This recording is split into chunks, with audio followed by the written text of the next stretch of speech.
বিকেল হয়ে গিয়েছে, শুনানি পিছিয়ে দেওয়ার অনুরোধ কেন্দ্রের সলিসিটর জেনারেলের আবেদন উড়িয়ে আজই শুনানি প্রধান বিচারপতির সকলের নজর ছিল সোমবার সুপ্রিম কোর্টে আরজি কর মামলার দিকে।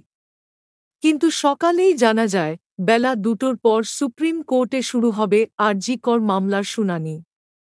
সেই পিছোতে পিছোতে সময় হয়ে দাঁড়াল বিকেল ৪:২৫ আর আরজি কর মামলা শুরু হওয়ার আগেই কেন্দ্রের সলিসিটর জেনারেল তুষার মেহতা বলেন, আজকের সময় অপ্রতুল। তাই মঙ্গলবার বা আগামী বৃহস্পতিবার শুনানির আবেদন রাখেন। সেই সময় জুনিয়র ডাক্তারদের আইনজীবী ইন্দিরা জয় সিং বলেন, দুটো গুরুত্বপূর্ণ বিষয় এখন জড়িয়ে। সেই সময় প্রধান বিচারপতি ডিওয়াই চন্দ্রচূড় বলেন, ৫ মিনিটের মধ্যে ফিরে আসছি, আজই শুনানি হবে। অনেক মানুষ এই মামলার দিকে তাকিয়ে আছেন। এরপর কিছুক্ষণের বিরতির পরই শুরু হয়ে আরজি কর মামলার শুনানি। এর আগে যে কদিন আরজি কর মামলার শুনানি হয়েছে সুপ্রিম কোর্টে, প্রত্যেকবারই সকালের দিকে মামলাটি শুনেছে প্রধান বিচারপতির ডিভিশন বেঞ্চ। গত ২-৭ অগাস্ট মামলাটি শুনানির জন্য সুপ্রিম কোর্টে ওঠার কথা ছিল।